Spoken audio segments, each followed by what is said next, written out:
Vinny Pazienza is one of the most unforgettable names in boxing history. He was born on December 16, 1962 in Cranston, Rhode Island, United States. He belongs to an Italian family. His father owned a barbershop and his mother was a member of the city council. They tried too hard to fulfill Vincenzo's education, but he was not interested in formal education. So he started boxing at the age of 5 because he loved Muhammad Ali. His passion for boxing started at a young age after watching the movie Rocky and being inspired by Muhammad Ali. Vinny's full name is Vincenzo Edward Pazienza. In his 20s, he won over 100 bouts and got selected for the national team. Starting of Vinny's journey. Once he got hospitalized before his match, and manager Dev Duva visited him and somehow managed to convince him to step into the Olympic Games as fast as possible. Vinny Pazienza's first professional boxing match took place on November 9, 1983. At the time, Pazienza was a young and relatively unknown fighter, making his debut in the professional boxing ring. The fight was scheduled for 4 rounds and took place in Atlantic City, New Jersey. In this first match, Vinny went too aggressive and used his hand speed as an unfair advantage. He showed a relentless attacking style, often targeting opponents' bodies and heads with powerful combinations. However, Pazienza's superior skill and conditioning allowed him to maintain control and dictate the fight. Due to his hard-nosed punches, Pazienza got the moniker Tasmania Devil. In the 1980s, Pazienza built a reputation along the East Coast, defeating such opponents as Melvin Paul, Joe Frazier Jr., Harry Arroyo, Nelson Balanos, and Roberto Elizondo. Professional career. Vincenzo built a solid 13-0 record in a year. Vinny Pazienza fought Melvin Paul on November 26, 1985 in Atlantic City, USA, boasting a record of 22-0. Pazienza was blocking Paul's heavy-hand attacks and started to hit him on the body. As a result, Pazienza knocked him down with one punch on Paul's head and created history again. This was Vinny's 18th professional fight, and he won the fight via TKO in the second round. Vinny became the home state hero in Rhode Island on May 18, 1986, when Pazienza fought against the former IBF champion Harry Arroyo. In the middle rounds, Vinny started to hit up and down while saving his head from Arroyo's, but at the end, Vinny got a memorable win. Roberto Elizondo had 30 wins under his belt and was a contender for the WBC title. Vinny started to throw fast combos and get the rhythm to hit Elizondo during the match. The referee had to stay constantly alert because both of them were punching so fast. But as usual, at the end, Vinny got it. Road to champion. In the summer of 1987, Vinny finally got a chance for the IBF strap in the lightweight division with 135 pounds. While his opponent Greg Haugen was on a streak of 19 and didn't want to taste loss for sure before the match, Vincenzo predicted the champion and roasted Greg Haugen like this. Vinny started to attack combo after combo, and Greg held our devil in the ropes, but not for long. In the 15th round, Vinny got it and became world champion at the age of 24. Vinny versus Mayweather. Vinny stepped into the championship bout, but this time it was above the weight class. Roger Mayweather ruled the lightweight division. While Vinny was involved in so many parties, as a result he suffered through a grueling weight cut, and on his third attempt, somehow he managed to make the required 140 pounds.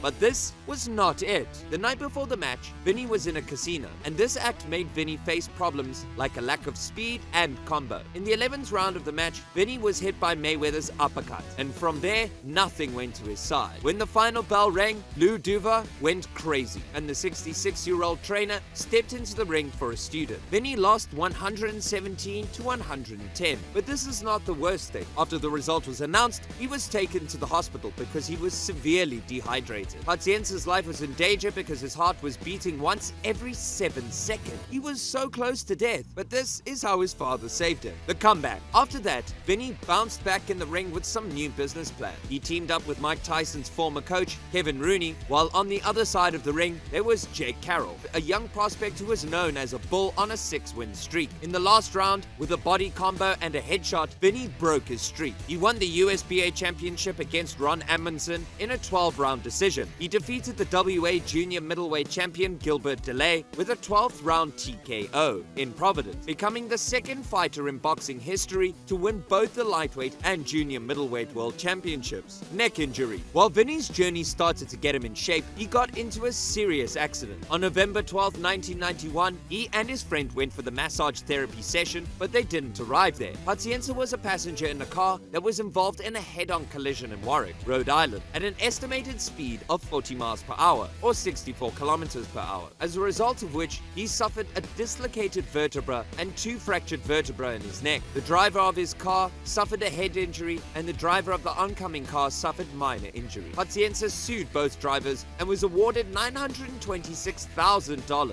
after the district court for the District of Rhode Island ruled that the driver of the car in which Pazienza was a passenger was solely responsible for causing the accident. Life-changing moments of Vinny. In the hospital, Vinny was getting treatment by some of the top neurosurgeons. In a conversation between our devil and one of the neurosurgeons, Dr. Walter Cotton, Vinny asked him how soon he could jump back to the ring. But after hearing this sentence, doctors could not believe it because they were not sure whether he could walk again or not. After that, a special flexible device was implanted in Vinny's body. This device weighs more than 6 pounds and was attached to his skull directly. When he arrived at home for further recovery, he was instructed to stop training, but Vincenzo completely ignored it and started training. After seeing all this, Dr. Walter was shocked and couldn't understand what a patient was doing. Also, his mom begged him to stop training, but Vinny replied to his mother that either he would fight or die. Biggest comeback.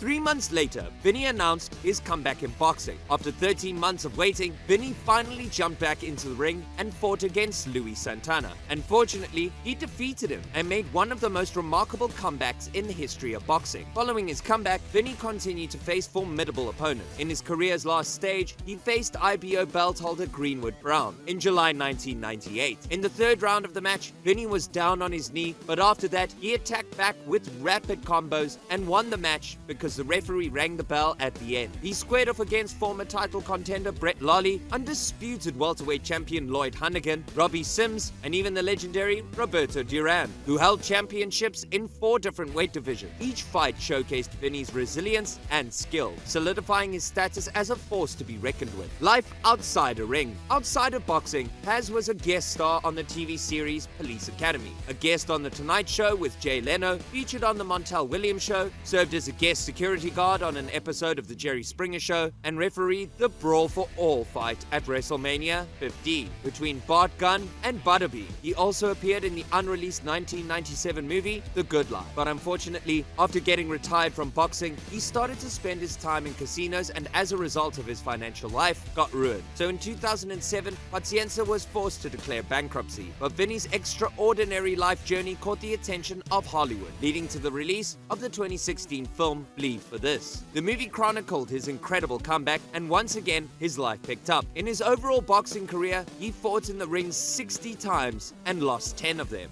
I hope you like this amazing story of Vinny Pazienza. If you do, make sure to like, share, and subscribe to our channel. And also share this video with your biggest Vinny's friend. Also, take a moment to comment on your favorite part in Vinny's amazing journey. Meanwhile, thanks for watching.